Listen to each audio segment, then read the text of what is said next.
We're ready for 1 Samuel 26 tonight, so if you have your Bibles, you might turn there. That's where we'll be studying from together. And if you're visiting with us, we are very happy to have you.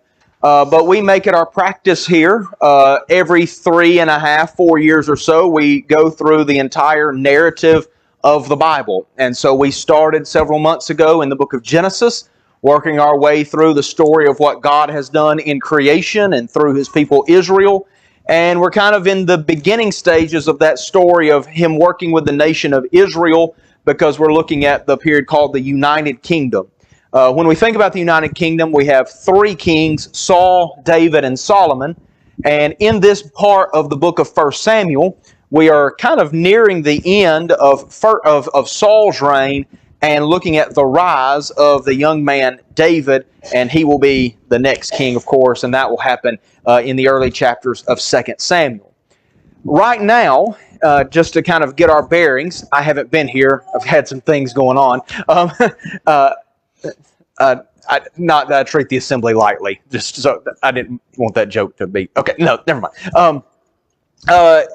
David is on the run from Saul. Initially, David was Saul's greatest asset.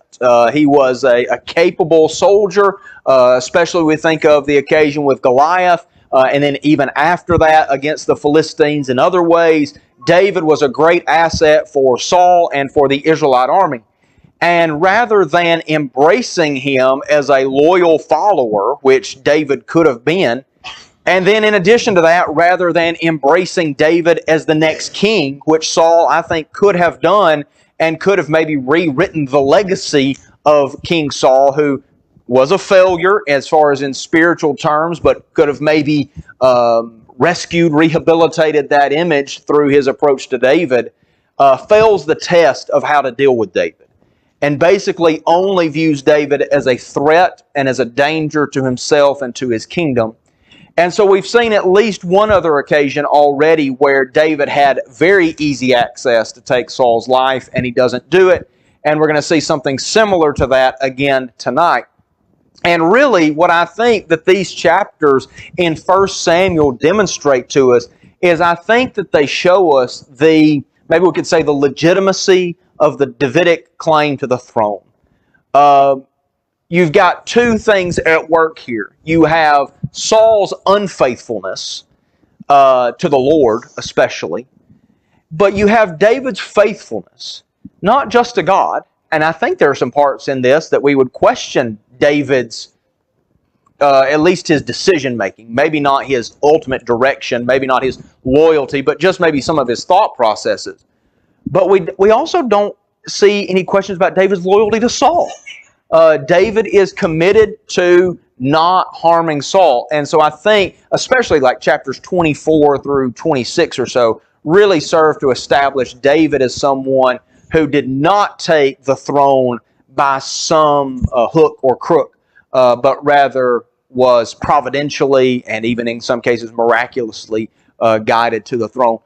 Chapter 27 begins a little bit of a different section, but we're going to start there tonight at the end of our class.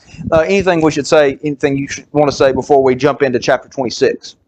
Well, I think we just mentioned last class that Saul has this moment of clarity. And, I pointed out that even a madman, when you've got a gun to his head, will have that clarity in his mind. But it seems like that's gone when we start this story tonight. And we mentioned that he had a moment of clarity. Yeah. And Austin mentioned that it seems like he's had moments throughout his life of clarity, but overall it's not been very good for Saul. Yeah, and I think we went through a period, maybe ending in 25, but where David maybe was making some questionable decisions. I think the decision to go in and eat the unleavened bread, I think, is questionable. I think the way Jesus frames it is questionable. His dealings with Nabal at the beginning, I think we would say, what's going on with David here? And I really think that what we're seeing is a man on the run, a man frantic in some ways, a man kind of at his wit's end. And I really do think that the Nabal situation and Abigail's role in that is God's providential means of kind of reining David back in. And I think David will speak with some clarity in chapter 26 that he does not speak with at the beginning of chapter 25. And so I think that what y'all talked about the other night, if you think about Saul and Nabal kind of as comparable figures, people who are acting irrationally in the face of someone who has been a great asset to them, which is what's happening. David's response to Saul up to then had been measured and guided and restrained, and his response to Nabal was about to be unhinged, and God providentially works to bring that back in. And I think you kind of have David who is recentered, refocused in chapter 26. So I think there is a really important thematic connection of chapter 25 as we work our way into chapter 26. Anybody else have any thoughts as we work our way into chapter 26? Okay, very good. You want to take us and get started? Yeah. Now the Ziphites came to Saul at Gibeah, saying, "Is David not hiding in the hill of Hilkiah, opposite Jeshimon?" Then Saul arose and went down to the wilderness of Ziph, having 3,000 chosen men of Israel with him, to seek David in the wilderness of Ziph. And Saul encamped in the hill of Hilkiah, opposite of Jeshimon by the road, but David stayed in the wilderness. And he saw that Saul came after him into the wilderness. Therefore David sent out spies and understood that Saul had indeed come. So again, Saul's after David again. And I don't know what to say about these Ziphites. Keep telling on David about where he's at. But we've already mentioned that before, that they've done this before. And I don't know what else to say about that. But I don't know if they're trying to be loyal to the king, that they know that he's after this, or they're seeking something from doing that. But I think it's interesting that David hears this and didn't just automatically accept that it's happening. He sends out spies, and they confirm that what David has heard is true. And I think that we're going to see that throughout this story, that people will tell David stuff, and David's going to confirm whether or not that's real or not, I guess you could say, based off of reality. And so he's not just, and I think that's a comparison between David and Saul. Saul's not operating in reality, and David is. David's double checking and making sure these things are so before he acts, where Saul is kind of working in his own mind and then playing off of that and not actually working in reality. Very good. That through 4? Anything through 4 that you guys would like to say? All right, let's look at verse 5. Then David rose and came to the place where Saul had encamped. And David saw the place where Saul lay, with Abner the son of Ner, the commander of his army. Saul was lying within the encampment, while the army was encamped around him. Then David said to Ahimelech the Hittite, and to Joab's brother Abishai the son of Zeruiah, "Who will go down with me into the camp of Saul?" And Abishai said, "I will go down with you." So David and Abishai went to the army by night. And there lay Saul sleeping within the encampment, with his spear stuck in the ground at his head. And Abner and the army lay around him. Then Abishai said to David, "God has given your enemy into your hand this day. Now please let me pin him to the earth with one stroke of the spear, and I will not strike him twice." But David said to Abishai, "Do not destroy him, for who can put out his hand against the Lord's anointed and be guiltless?" And David said, "As the Lord lives, the Lord will strike him, or his day will come to die, or he will go down into battle and perish. The Lord forbid that I should put out my hand against the Lord's anointed, but now take the spear that is at his head and the jar of water and let us go." So David took the spear and the jar of water from Saul's head, and they went away. No man saw it or knew it, nor did any awake, for they were all asleep, because a deep sleep from the Lord had fallen upon them. All right, so David here is making preparation to go down to the camp. So it looks to me like he's asking Ahimelech and he's asking Abishai, who wants to go? And Abishai said, "I'd love to go." And they go down, and Abishai is obviously supremely loyal to David, would do anything for David. And when they get down to Saul, remember, they've worked through the encampment, they've gone past Abner, they're right there beside Saul. Abishai says, "I don't need 2 swings, right? Or two jabs." He said, I can just take him out right here. And Abishai, maybe in some ways, is exactly the kind of man you would want at your side. And yet David says no. And why does David say no? He would not touch the Lord's anointed. Now, I'm I'm not 100% sure where David, how he develops this concept of how sacred, maybe we'd say, or protected the idea of the Lord's anointed is. But he recognizes that God made a choice in putting Saul on the throne. And maybe there is also some degree of a recognition that if that's the way that the kingdom is going to go, there's never any hope for a stable kingdom, right? If the Lord's anointed is not a kind of an inviolable, is that a word? Where you can't violate that status, well, it's going to look like Israel will in the 8 and 700s BC, right? Where the dynasty means nothing, what the family is means nothing, whereas the southern kingdom will at least have the stability of that family line being passed down. Now, so he says, no, we're not going to do that. We will not strike the Lord's anointed. Now, I think this is really interesting here in verse 10. And sometimes I think people wonder, why would we take the time to study a passage like 1 Samuel 26? But I'm not sure that you get a theology of God's providence any more clearly than in places like 1 Samuel 26. You might get it as clearly other places, but I don't think you get it more clearly other places. David says, basically, Saul could be struck down by God. He could make it till his time runs out, till he gets old and dies. He could go down in battle, but we won't be the ones to do it. And basically what I think David is saying is that there are a lot of possibilities about how God will resolve this situation. There are a lot of possibilities as to what the outcome of this will be, but they're not in David's hands. He doesn't have the right to take that. Now, I spoke a couple of weeks ago about how do we know God's will for our life. I think that if I was standing in Abishai's sandals, I would have said, David, God's plan for your life is for us to kill Saul. Or else he wouldn't have let all this stuff work out like this, right?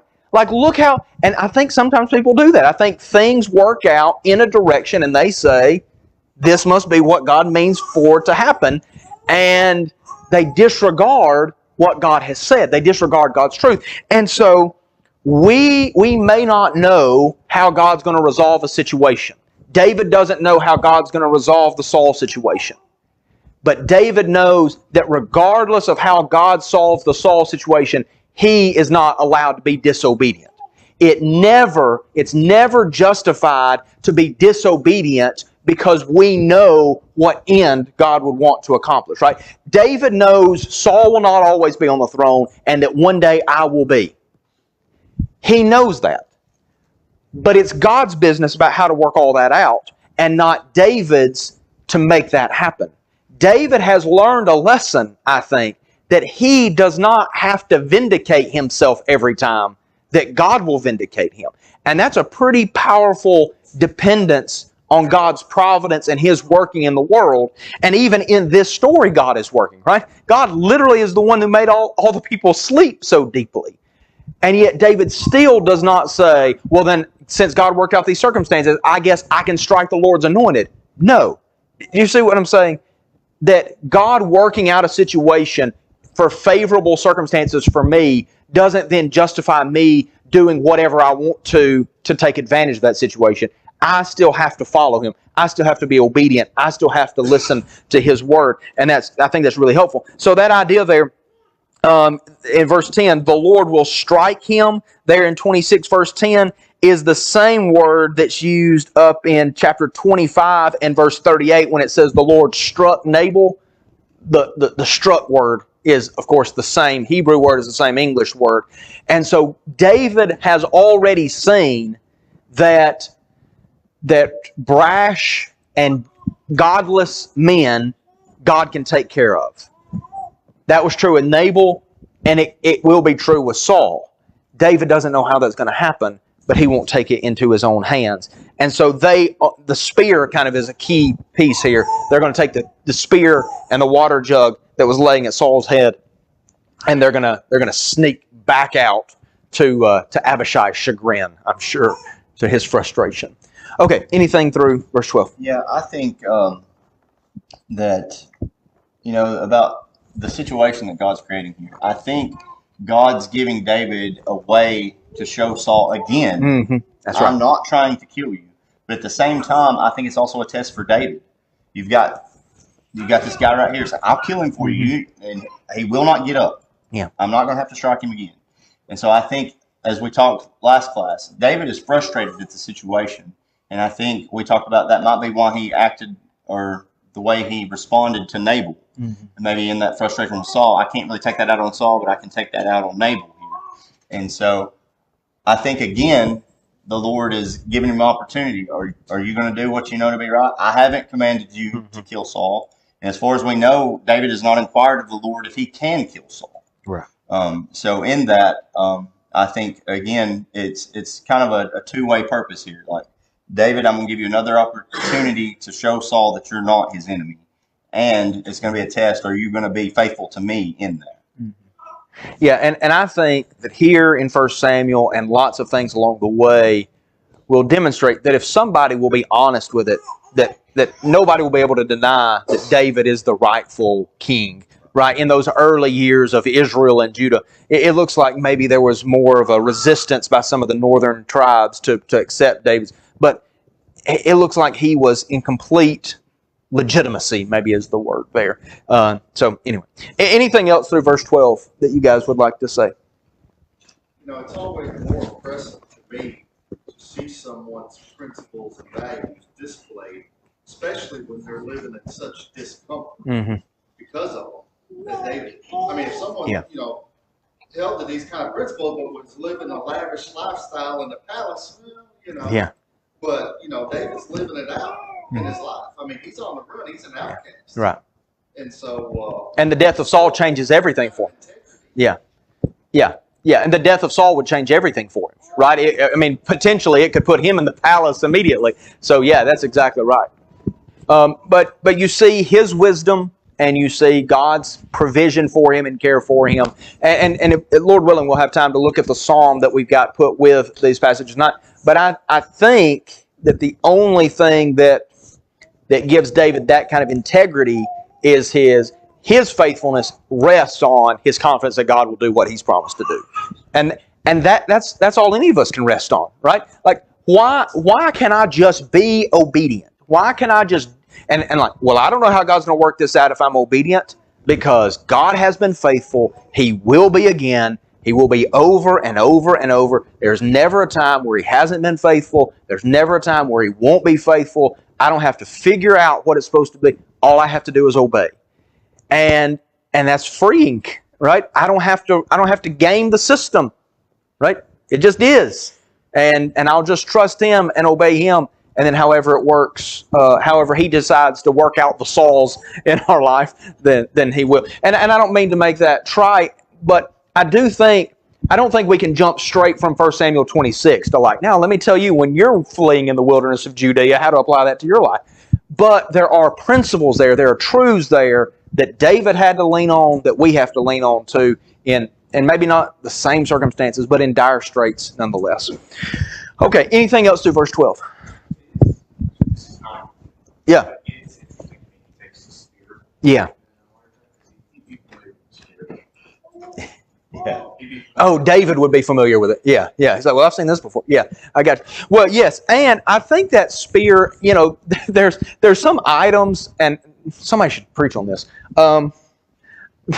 There are items that kind of show up, like I think Joseph's coat is one of those, like it shows up at these key moments. I think the spear of Saul is probably something that shows up at key moments. And I think in some way David is saying, here's the thing you tried to kill me with, and I had every opportunity, and here I've got it just as a display of my faithfulness to you. So it is a key. I think it's mentioned 7 or 8 times just in these verses here that we just read. So, okay. 13, you ready? Go ahead. Now David went over to the other side and stood on the top of a hill afar off, a great distance being between them. And David called out to the people and to Abner, the son of Ner, saying, Do you not answer, Abner? Then Answer said, Who are you calling out? To the king? So David said to Abner, Are you not a man? And who is like you in Israel? Why then have you not guarded your lord the king? For one of the people came in to destroy your lord the king. This thing that you have done is not good, and as the Lord lives, you deserve to die, because you have not guarded your master, the Lord's anointed. And now see where the king's spear is, and the jug of water that was by his head. Then Saul knew David's voice, and said, Is that your voice, my son David? And David said, It is my voice, my lord, O king. And he said, Why does my lord pursue his servant?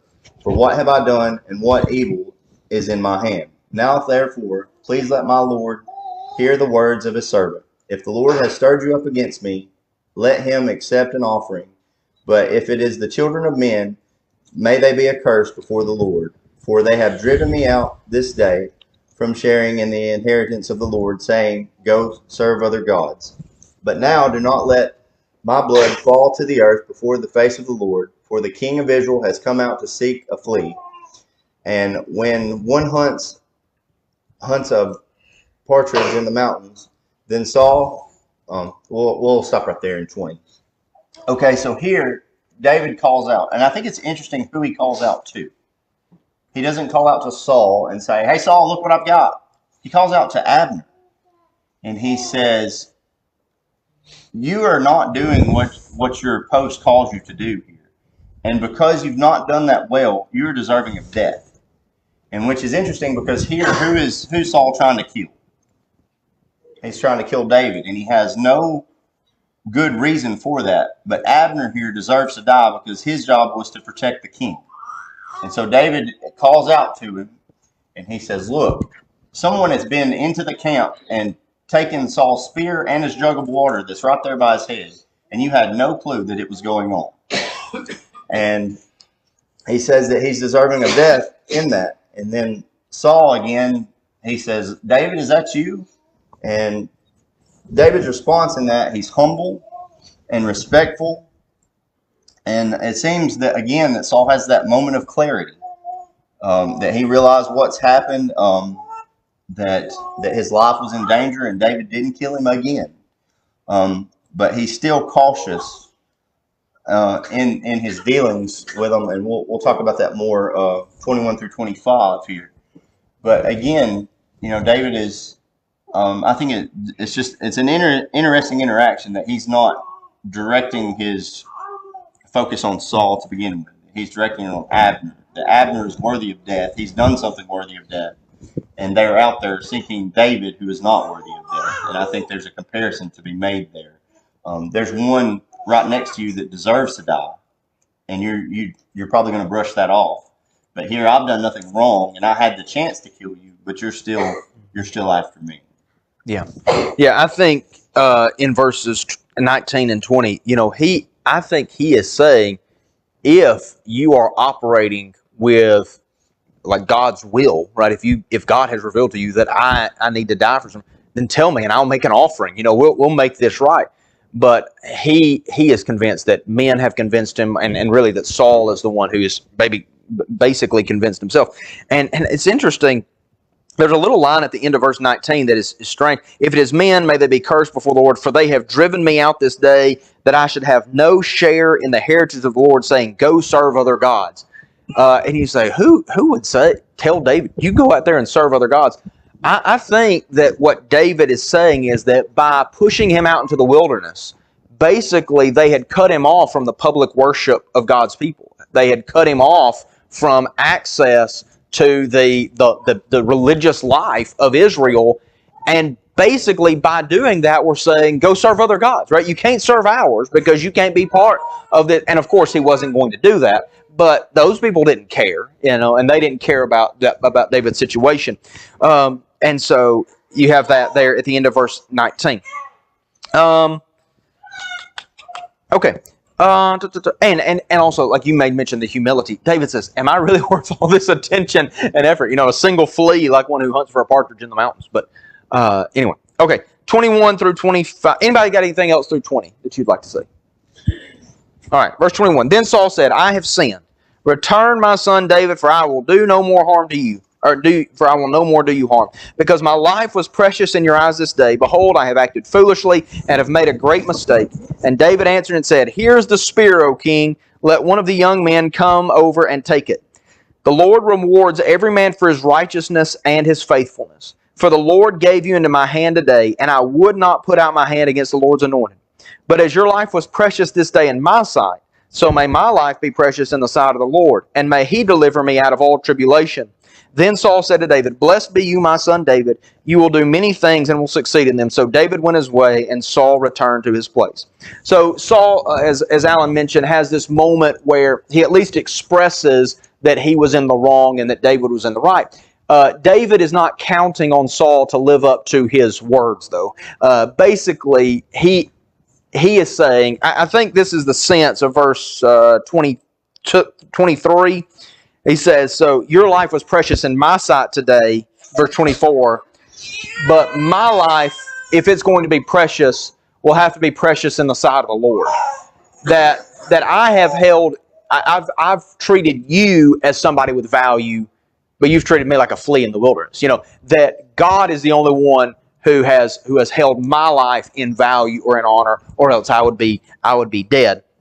And Saul, you know, I'm not sure that he's being dishonest in these moments. I think he's just unhinged. I think he probably wants to do right in some way, and then jealousy and rage and anger and fear overtake him. And I'm not saying that, of course, to justify him. I'm just saying that in the sense of, I don't think we have to take what he's saying here as a trick. It's certainly not a trick that David's falling for.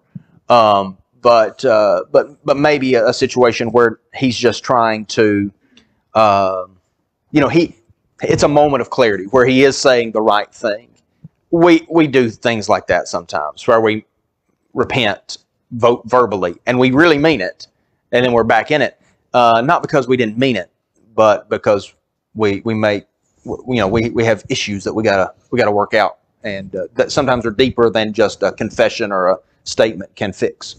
Yeah, and I think in those moments, and even maybe in our lives, there's no other conclusion we come to in those moments where we've sinned and we need to do better. And I think Saul's the same way. The way God worked these two different situations out, there's only one conclusion he could come to: I'm wrong in this, because you've had every opportunity to kill me and you didn't. That's right. That's right. So again, I think you'll see that 24 through 26, I think, are intended. I think the first readers would have read that as helping them see the innocence of David in becoming king.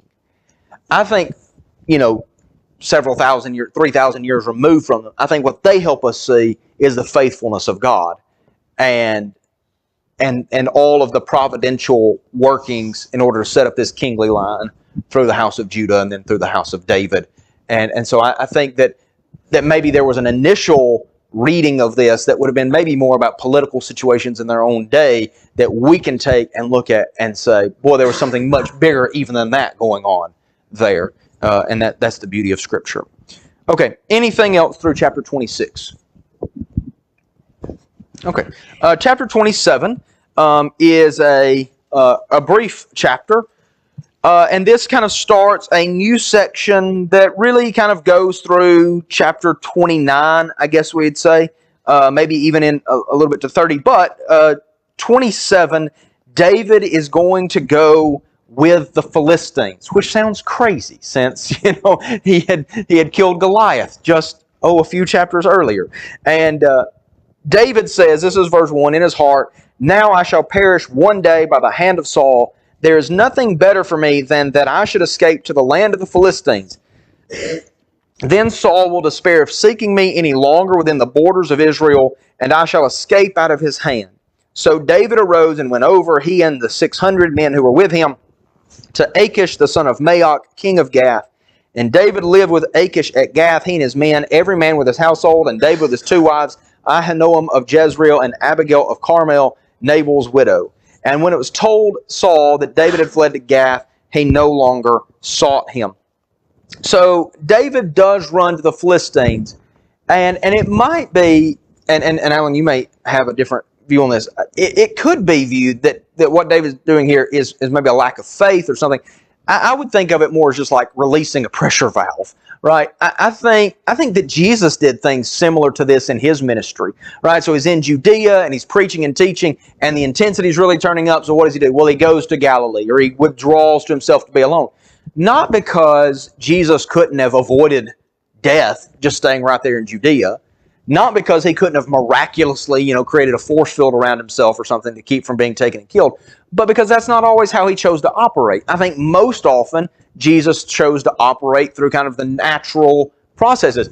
And in fact, when it came time for him to die, kind of just jumps right into the middle of that, recognizing that that was going to be the natural consequence of going down to Judea, going into Jerusalem, going into the temple, challenging the religious leaders and all that. So I don't know that it's necessarily a lack of faith to escape out into Philistine territory for a while. Now, it is going to raise some issues for David that he's going to have to figure out how to deal with, and maybe he does so in some questionable ways. But I don't think the fleeing itself is necessarily an issue. I was going to say something else about that, but I don't remember what it was. So I think it's interesting that he goes to Achish. Yeah. Again, this is the second time. The first time he goes over there to him, and then they're like, "Isn't this David that's been killing like 10,000s of our people?" Yeah. And then he starts acting crazy, and then he's like, "I don't need any more madmen. Send him away." And so I don't know how that all comes together. Like, you're the same guy that was acting crazy last time, and you were David. Yeah. So I don't know how that whole interaction happened, but I think it's interesting that he goes back again, and I think it's like Larson said, he's got to get some relief, and he knows that Saul's not going to stop. And Well, it seems like to me, they kind of set the stage to go back there. Mhm. Not viewed so much as a threat anymore Right. because of the first interaction. That's true. That's true. But again, how do you appear confident? Maybe it was more common back then just to have a temporary time of insanity and then come back and be like, I've got these 600 men with me, and I'm capable and able to do what he does in chapter 27. So I don't know. The scripture doesn't tell us about that, but I do think it's interesting that this is the second time he goes to this same guy. But before, he's by himself, on the run. So I think he just viewed his options and was like, "I've got to get out of here somehow." And I think another thing that's helped me, and Mike Morrow pointed it out to me when we were talking a little while back. David is not a seasoned man yet. He's still young when he's making all these decisions and stuff. And even though some of them are questionable and some of them are not right, I read somewhere some time ago that the adult brain is not fully developed till 30. And so I understand that that's no excuse not to follow the Lord and to make mistakes and stuff, but I mean, this is a young man that's on the run for his life, having to make these choices and do these things, and still, in the face of all this, he's still ultimately being faithful to God. And so that's helpful to me, because I've always looked at David as he's a man after God's own heart. He made no mistake up until Bathsheba, and that's just the way I viewed him in the past. That's not the case, but also, he's not a grown man at this point, I don't think. I think he's still he might be considered a man, but he's still a young man. And you don't think clearly when you're young. You don't have the experience, and you've not grown enough to make those wiser decisions that he needs to be making in these hard times. One thing that I'd like to mention, Alan, I agree with what you say as you're getting older, you learn more from your experiences, and that it may appear that he was making unwise because of not his experience.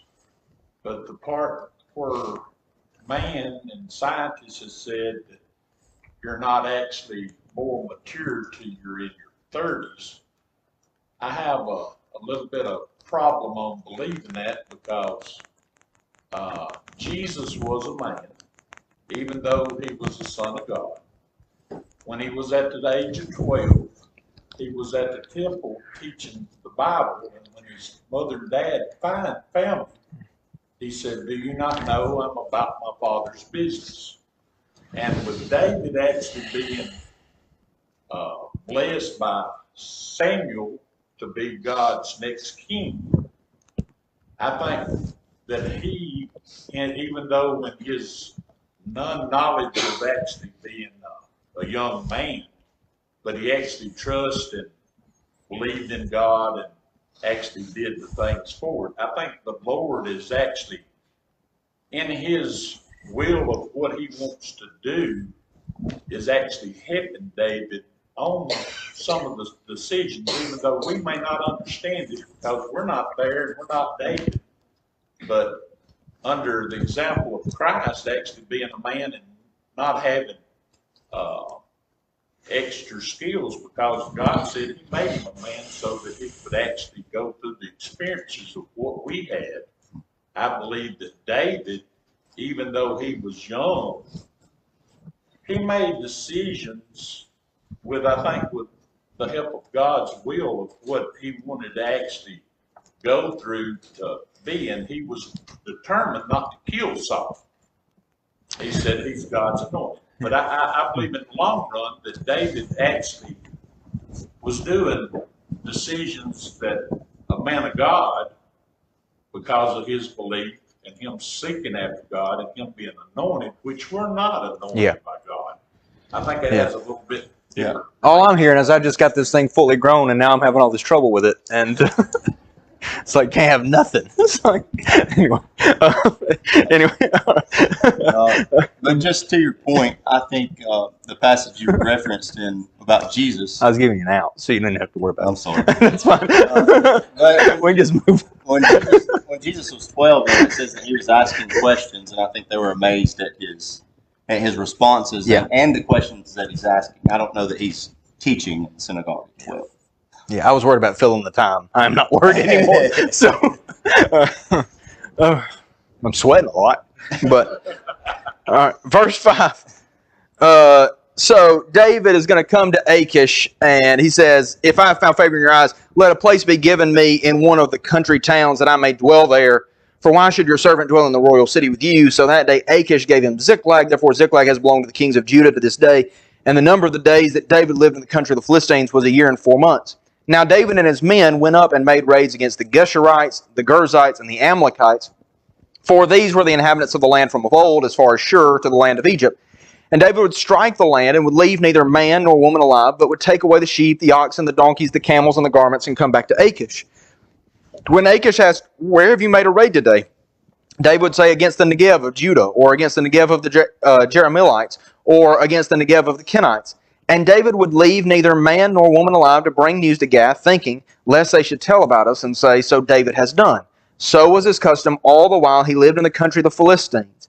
And Achish trusted David, thinking, "He has made himself an utter stench to his people Israel, therefore he shall always be my servant." So basically, when David is going out and making these raids, by which he's sustaining himself and his people, who is he saying he was going and attacking? Who are some of the groups? He said that he was doing the Israel. Yeah. Actually killing the Philistines. Right, yeah. The enemy of God. He mentions Judah. And So he mentions Judah and the Kenites who would have been closely connected there. And so he's actually attacking people like the Geshurites and the Amalekites and people like that. So this, I don't know that he's attacking Philistines, right? Because that word would get around to Achish. But he is attacking people who are not Judah. And so I don't think David's telling the truth here. But, I'm not depending on David in this moment to give me kind of my moral compass. But what I think he is doing is he is creating a situation in which Achish is coming to depend on him. And that's what we see here. Achish trusts David because he says, well, if David's willing to attack Judah towns, right, not only Judah towns, he mentions others as well, but if he's willing to attack towns in Judah, then he must be really trustworthy, and the people of Judah must really hate him, so I can have total confidence in him, which is going to matter down the road. I don't know if there's anything else to say here. I will say that the book of 1 Samuel and 2 Samuel, really it was initially all one book altogether, but it is sympathetic to David, right? We're not getting in 1 Samuel what I would say a neutral account, right? It is certainly an account that's on David's side because God was on David's side. But it's still an account that is very well aware of the failures of David. And I think that's interesting. So that it is a positive portrayal of David for sure. and a negative portrayal of Saul. But I don't think it's exclusively negative about Saul. And I don't think it's exclusively positive about David, which I think maybe adds a ring of truth to some of it, but also demonstrates that God has to use people who have failures in faith, because that's the only kind that there are, if He's going to use people at all. Now, Achish is going to want to use David, and we'll look at that, Lord willing, Wednesday night, and that's going to create a dilemma, because Achish thinks that David will ally with him in a conflict against Israel, and that's going to create some problems for both of them. Okay, anything through chapter 27? All right, let's flip over very quickly to Psalm 63. Psalm 63. This is a psalm that was written while David was fleeing from Saul, while he's in the wilderness, in the wilderness of Judah. And it's very brief, and maybe our time will be best used just reading it.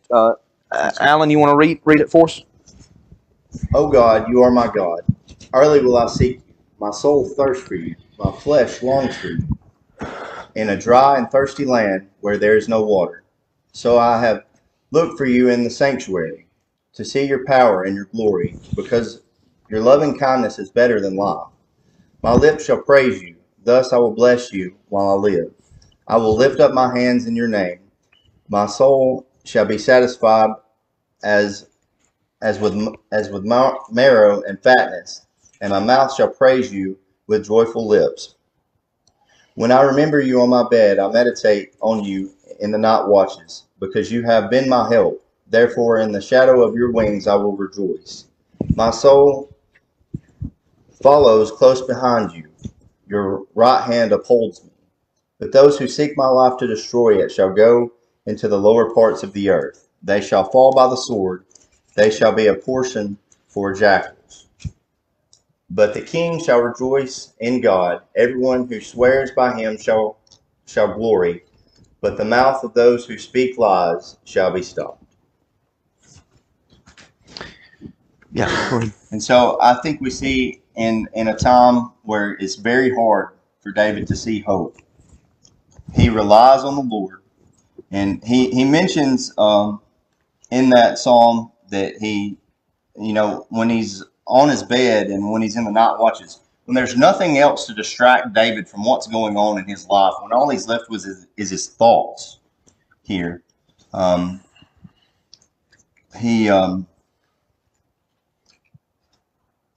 he praises God in that, and because God has been a help to him. And he mentions that the people that are against him, they're going to be destroyed for their lies and for not being faithful to the Lord. And so I think that should be comforting, going through hard times. That and David, he can't go out and get rid of what's bothering him, because it's the Lord's anointed, and God hasn't told him that he can do that, so he has to just suffer through this. But he knows in that God is still with him. And so I think that's very helpful. It's helpful to me, and I hope that's helpful to you as you read that God will be with you, even though it might not seem like it at the time, and maybe it's troublesome, and maybe it's hard. But he will be with you, and he will keep his promises, even though that might not be exactly what we want, might not be exactly the circumstances that we would find pleasing or whatever. But in the end, he's still faithful to keep his promises. And so he's promised David that he will be king. And David will be king. He just can't go about it how everybody else around him thinks that he needs to do that. Yeah, could we think of Psalm 63 maybe as an extended commentary on his conversation with Abishai, right? Because he mentions there, verses 9 through 11, right? Those who seek your life, they'll be destroyed. They'll go into the depths of the earth. They'll be delivered of the power of the sword. They'll be prey for foxes. Ultimately, evil will not. This is one of the great things of the Psalms that I want to do more pondering about in time, is how many of the Psalms think about, they're very Ecclesiastes-like, in that if you think about it for 10 years down the road, 50 years down the road, you might say, wow, the wicked really do prosper and the righteous really do suffer. And maybe that's true, but it's not true 50 million years down the road. You know what I mean? 50, in the grand scheme of things, the wicked do not prosper and the righteous do not suffer overall. And so I think keeping that perspective, it kind of goes to what I was trying to say earlier, that I think this psalm reflects David is literally in a place where there's not much water. And he says, my soul thirsts for you. My flesh yearns for you in a dry and weary land where there is no water.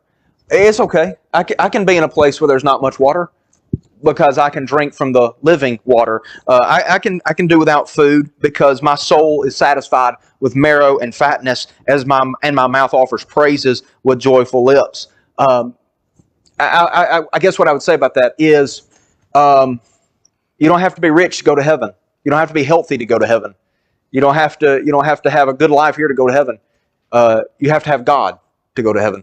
And that's what David had. And so in dire circumstances, he could say, Abishai, we don't have to take this into our own hands because this is not what we're fighting for anyway. Ultimately, David is not fighting to be king of Israel. He's fighting to be God's king. He's fighting to be the king that God wants. And we're not hopefully, we're not straining to be whatever the world wants. We're straining to be God's person, God's man, God's woman. And so that means a lot of things are going to slip through our hands here, but we're not going to be worried about it because we have Him to satisfy in a dry and thirsty land. All right. Thank you very much for your kind attention tonight. Next time we'll look at 1 Samuel 28:29. Thanks for watching. If you found this video to be beneficial, please follow us on Facebook or subscribe to our YouTube channel. Feel free to share it with others that you feel like may benefit from it. If you need to contact us, please contact us via email at quinn.church@yahoo.com. Also, if you're in the area, we would love for you to come visit with us at one of our assemblies. Have a good day.